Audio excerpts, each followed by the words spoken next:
In the name of the Father, and of the Son, and of the Holy Spirit. Amen. Heavenly Father, we come before you this day, consecrating each and every one of us into the Eucharistic heart of your Son, Jesus Christ, and to the Immaculate Heart of Mother Mary. We ask you, Lord, to cleanse every one of us with your precious blood. Anoint us, Lord, with the power of the Holy Spirit, so that our hearts may be open to receive your word. Mary, our Mother, be with us and intercede for us. Hail Mary, full of grace, the Lord is with you. Blessed are you among women, and blessed is the fruit of thy womb, Jesus. Holy Mary, Mother of God, pray for us sinners, now and the hour of our death. Amen. We make this prayer in the mighty and matchless name of your Son and our Lord Jesus Christ. Amen. My dear brothers and sisters, many a times when I counsel families, couples who have some kind of problem in the family, when I say problem, I'm not referring to the extreme problems of divorce or separation, even the small problems that every family faces. Always some arguments in the family, no peace in the family, some kind of financial blockings, block in the job, always some confusion in the family. When such people come to me, invariably I ask them one question: do you have a family prayer together? And 95% of the time the answer is no. Today, many people are struggling in their family prayer.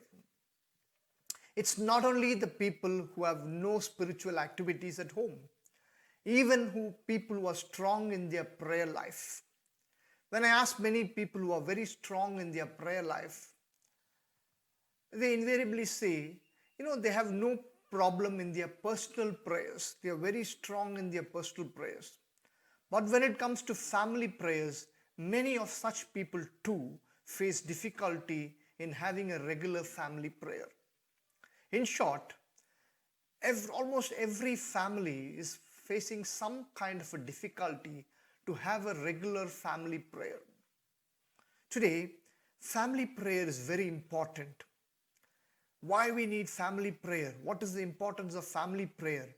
We need to understand this and reflect on this. It's very important for us, brothers and sisters. Simple, to understand this, we need to know the plan of God. God's blessing is abundant in families. You read in the book of Genesis chapter 12 and verses 3. God is telling Abraham, I will bless those who bless you, and though the one who curses you I will curse. And in you all the families of the earth shall be blessed. Look at this. God is telling Abraham, in you all the families of the earth shall be blessed. So God is pronouncing his blessing upon families. We see the example of Noah in the Old Testament. When sin multiplied on the face of the earth, God decided to destroy the world. But he found one righteous person, Noah. And he's telling Noah to build an ark and take his family inside because he wants to save Noah. Let's read from Genesis chapter 7 and verses 1. Then the Lord said to Noah, go into the ark, you and your household, for I have seen that you alone are righteous before me in this generation. Look at this. Noah alone was righteous. So God wanted to bless Noah. But when he wanted to bless Noah, he decided to bless his entire family. Brothers and sisters, the blessing of God comes upon a family. Even after the floods, Bible says when God remembered Noah, you read that in Genesis 8:1. God remembered Noah and all the wild animals and the family with him. So when God wanted to save Noah, that blessing is passing on to the entire family, brothers and sisters. In spite of all this promise of God, that there's abundance of blessing in families today in the world, families are the most trouble. Since God's blessing is abundant in families, Satan also targets families. Let's take the example of Job. In the first chapter of the book of Job, we have this incident of the conversation between Satan and God. Let's read a small portion of it. Job chapter 1 verses 9 and 10. Then Satan answered the Lord, "Does Job fear God for nothing? Have you not put a fence around him and his house and all that he has on every side?" Look at this. When Job was a righteous man, God protected his entire family, brothers and sisters. And when, at the request of Satan, when God removes the fence of protection, the first thing Satan does is attack the family of Job. Family is a blessing. Breaking family a means of blocking the blessings of God. In order to receive this blessing upon families, the families have to be united. This can happen primarily through prayer. We all know this beautiful saying, "A family that prays together stays together." So why we need a family prayer? What is the importance of family prayer? Let's reflect on a few points now. I'll give you a few points for you to understand why family prayer is so important. What is the importance of family prayer? Here, the question is not about prayer. It's about why we need family prayer. I'm very specific on this. Point number 1. Through a family prayer, there is a unity in the family. So the family comes through prayer. Now, why this unity is important? Because only when you're united, we become a family. Otherwise, we don't become a family. And remember, God's blessing is upon families. So, this unity of the members of the family is important, and that happens in prayer. Let's take the example of Adam and Eve in the Bible. When God created Adam and Eve, what happened? Satan wanted to destroy the blessing on this family, the first family, Adam and Eve. So what did he do? He separated Adam and Eve in the sense, he questioned only, he made this conversation only with Eve. That means what? He is blocking the communication between Eve and Adam. He blocked it. That's exactly what happened. That's how he could enter into the family and destroy that family. He broke that communication link. That is, he broke the unity between Adam and Eve, and he brings Eve separately and has this conversation with her. Family is broken, and that's how the blessing was blocked. And even in that, what happens? When Eve was having this conversation with Satan, at no point you see her asking Adam anything. Only in the end she gave him the fruit. There was no communication. Simple. They did not get together and pray and implore God before conversing with Satan. And that's the reason that family was broken. On the contrary, you have another couple in the Old Testament, Tobias and his wife Sarah. We read it in the book of Tobit. Sarah had 7 husbands earlier. In the sense, the moment she marries them, when they get together on the first night of their marriage, what happens? Satan kills all the husbands. Now in this situation, Tobias is marrying Sarah. Now what happens there? Let me read a portion from the book of Tobit, chapter 8 and verses 4. This is immediately after the marriage of Tobias and Sarah and the first night together. When the parents had gone out and shut the door of the room, Tobias got out of bed and said to Sarah, "Sister, get up, let us pray and implore our Lord that he grant us mercy and safety." Look at this.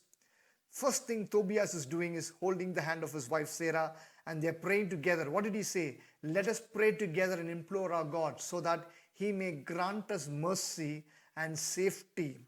Because of this family prayer, Tobias was not killed by Satan. Brothers and sisters, a family that prays together, blessing of God comes upon that family. Adam and Eve failure. Tobias and Sarah are very successful. Only difference, family prayer. Pope John Paul II, in his apostolic exhortation, Familiaris Consortium, he says like this. He classifies families as intimate community of life and love. He says family is an intimate community of life and love. The second reason why we need family prayer, or the importance of family prayer. One person's faith in the family can bring blessing to the entire family, brothers and sisters. In a family unit, we can hardly expect everyone to be in the same faith. Yes, the prayer life of all the family members will not be the same always. But one person's prayer can bring the blessing to entire family, provided they sit together for prayer. That's why the second blessing of family prayer, even if the other members of the family are weak in prayer, spiritually not strong, but sitting together for a family prayer, and through the faith of one person in that family, through the prayer of one person in that family prayer, everyone will receive a blessing. Let's take an example. If there are 10 logs of wood and one log is lit up with fire and put with all the other 9 logs of wood, what will happen? The fire from that one log of wood which is burning will be passed on to the other 9 wood, and all the 10 logs will start burning. This is exactly what happens in a family prayer. The fire and anointing of one person will ignite the Spirit of the Lord in all the members of the family who are assembled together for prayer. In order, the 9 logs should be with this one log. If they are separate, it cannot happen. Therefore, this is what is calling uniting together in a family prayer. Let's also take the example of a dark room. Suppose a family is sitting in a dark room and one member of the family lights a candle. Then every other member also experiences the light. It is not that only the person who lit the candle is experiencing light. Only one person lit the candle, but the light is spreading to all the people. But for that, all of them had to be together in that room. This is the advantage of a family prayer. The blessing is passed on to the other members of the family who are not strong in faith, who are not strong in their prayer life. Let's read an example in the Acts of the Apostles chapter 16. Paul and Silas are in prison. Now what happens there? Let me read from Acts 16, 25 and 26. About midnight, Paul and Silas were praying and singing hymns to God, and the prisoners were listening to them. Suddenly there was an earthquake so violent that the foundation of the prison was shaken, and immediately all the doors were open and everyone's chain was unfastened. Brothers and sisters, Paul and Silas are praising and worshipping God, but there are many other prisoners in the same jail with them. Because of the prayer of Paul and Silas, everybody is experiencing a blessing and everyone's chain is falling off. The Bible does not say the other prisoners were praying, but they were together when Paul and Silas were praying. This is what I said, when we have a family prayer, only one person may be strong in prayer, but the blessing will definitely pass on to the others. Point number 3, why we need a family prayer or benefits of a family prayer. When we sit together as a family for prayer, we nourish each other. Let me explain this using the structure of the church. The church is the mystical body of Christ. St. Paul in his first letter to Corinthians chapter 12 and verses 12, he says like this: "For just as the body is one and have many members, and all the members of the body, though many, are one body, so it is with Christ." So he is calling the church the mystical body of Christ. And he's explaining the church as the mystical body of Christ. He says Christ is the head and all the other people are members of the same body, different parts of the same body. And we are all united to the head, which is Christ.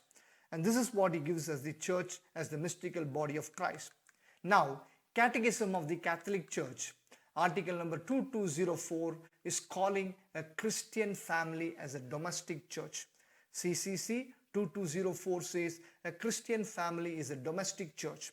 That is, every family is a small church where still Christ is the head and every member is a part of the mystical body of Christ. Now, every part of the body has a functional responsibility. How does the body function? Every part sends and receives signal from the head, the brain. Yes, that's how the body functions. Let me give you an example. If a mosquito comes and sits on your thigh, what do? The thigh sends the signal to the brain, the head, through the nerve. And the head, the brain, sends another signal through another nerve to the hand, and the hand receives the signal and swats out the mosquito. This is how it does. So for the mosquito bite to be, the thigh to be relieved from the mosquito bite, the hand had to swat it out or kill the mosquito. For this, they had to communicate with the head and receive the communication. This is how the body works. Now the family is like a body of Christ, where Christ is the head and we are members. So for every member of the body to receive functional responsibilities, or for the body to coordinate with the other members, we need the head Christ. So when Christ is present in the family, what happens? Every member is benefited by that, and that happens in prayer. In prayer, what happens? All the parts of the body unite with the head. That is, all the members of the family unite to the head Christ, and we receive signals so that every part is nourished by another part. If one part is weak, another part brings in the necessity action to that. When the stomach is feeling hungry, the hand takes the food and puts it in the mouth, and the teeth start chewing it, and it sends it into the food pipe. It goes in there, and then the stomach receives the food. Now stomach on its part, what does it do? It turns it into nutrients and sends it to the different part of the body. So every member, for one part of the body to be well, every part has to function in the right way, and that functioning happens through connecting to the head, which is Christ himself. And that's why I said nourishing each other. If one part of the body is separated from the body, what will happen? That body will rot. And if the brain is dead, what happens? Every part becomes like a vegetable. So for every member of the family to function normally, to receive blessing, to live in graces, they need the brain, head to be active, and that is Christ himself. So in prayer, what happens? All of us unite to this head Christ so that the entire body is nourished. Every member of the family is blessed. That's exactly what I want you to tell you. In 1 Corinthians chapter 12, verse 24 and 26, 1 Corinthians 12, 24 and 26, St. Paul says like this: "But God has so arranged the body, giving the greater honor to the inferior member, and there may be no dissensions within the body, but the members may have the same care for one another. If one member suffers, all suffer together with it. If one member is honored, all rejoice with it." Brothers and sisters, this is what a family is. If one member of the family suffers, everybody invariably will suffer to some extent. But one receives blessing, everyone will receive blessing. Therefore, if we sit together for prayer, even if one person is blessed in the family prayer, that blessing will be passed on to everyone. This is what I meant by when we pray together as a family, we nourish each other. Point number 4, the husband and wife are a single unit. When God created Adam and Eve, we know in Genesis 2:21 onwards, we know how Eve was created. A rib was taken out of the side of Adam, and God made it into a woman and brought him to Adam. And Adam said, "This is my bone of bone and my flesh of my flesh." And it says like this, Genesis 2:24 says like this: "Therefore a man leaves his father and mother and cling to his wife, and they become one flesh." That is, husband and wife are a single unit. In order for the blessing to come upon the family, husband and wife, they have to live as a single unit, unite together. We know the bodies of the husband and wife unite together in the marital bed, but the mind and the spirit can unite only in prayer. So for the husband and wife to be a single unit and receive blessing, not only should the body unite, the mind and spirit should unite. And that happens when they pray together as a family. Number 5, family prayers are always answered by God. God responds to prayers made in families. Let me read from the Gospel of St. Matthew, chapter 18, verses 19 and 20. "Again, truly I tell you, if 2 of you agree on anything on earth about anything you ask, it will be done for you for my Father in heaven. For where 2 or 3 are gathered in my name, I will be among them." Look at this. Jesus said, if 2 of you agree on anything on earth, it will be answered by my heavenly Father. And if 2 or 3 unite together, where 2 or 3 are gathered together, I will be there. Brothers and sisters, when we say 2 or 3 gathering together, it talks about a family. 2 means husband and wife, minimum for a family. and children could be 3, 4. When you unite together, come together, God is present there. What a beautiful blessing in family prayer. Number 2, it says, if two of you agree on anything. What do you mean with this agreement? Let me explain this to you. In a family prayer, as I already told you, every member may not be spiritually strong in their prayer life. So what happens? Maybe one person is strong in prayer and others are just joining and just being a part of the prayer. What happens? Maybe one person is lifting up all the petitions in prayer. Other people are not responding. They're just sitting quietly. But end of the prayer, what they say one Amen. That's all. But what does this Amen mean? I agree. That means whatever prayer this one person has made, every other member is agreeing. And Jesus said, if two of you agree, it will be done. So in a family prayer, invariably, involuntarily, there's an agreement between the members, and therefore the family prayers are answered. Number 6, children benefit from family prayer. When children look at us praying, they learn from us, brothers and sisters. They learn by watching us. Let me give you a small testimony. In our retreat center in Bangalore, which I'm attached to, Logos Retreat Center, run by the Vincent Fathers. In the compound, we have a main gate and a small gate at the back.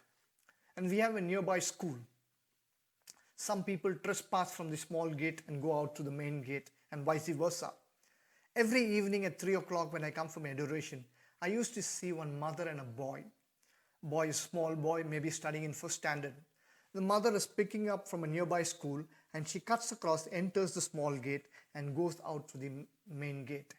But in this way, path between the small gate and the main gate, we have the Stations of the Cross on the wall. Every day I see this woman doing the Stations of the Cross meticulously before she exits out. One day I saw this boy alone with a servant maid. His mother was not there. This boy was also, standing in front of every Station of the Cross. But he was moving from one station to another station very quickly. So I knew that he was not, saying the prayers of Stations of Cross. He was just looking at each station and moving along. 2 days later, I saw his mother again. I asked her, what happened to you? She said she was a little unwell. So she sent him with a maid. Then I told this incident where I told her I saw the boy stopping in front of every station and moving on. She said, he's a small boy. He does not know to do the Stations of the Cross. But since he sees me doing the Station of Cross every day, he thinks it's a part of the ritual that he has to do every day when he passes. So even if I'm not there, he just stops there and goes. This is what I said. Children learn by watching family prayer. Number 2, they are also disciplined there. They know they have to sit at a time and follow certain instruction. So this is how children benefit through family prayer. Number 7, we pass on the tradition of family prayer to the coming generation. Brothers and sisters, in my personal experience, I've seen families which have been praying traditionally together as a family. Mostly you see them continue this family prayer. But families which have not had the tradition of family prayer, when they try to start the family prayer, they find a lot of difficulties there. So, family prayer, we pass on the tradition. St. Paul is advising Timothy. We read in the 2nd letter of Timothy, chapter 1 and verses 5.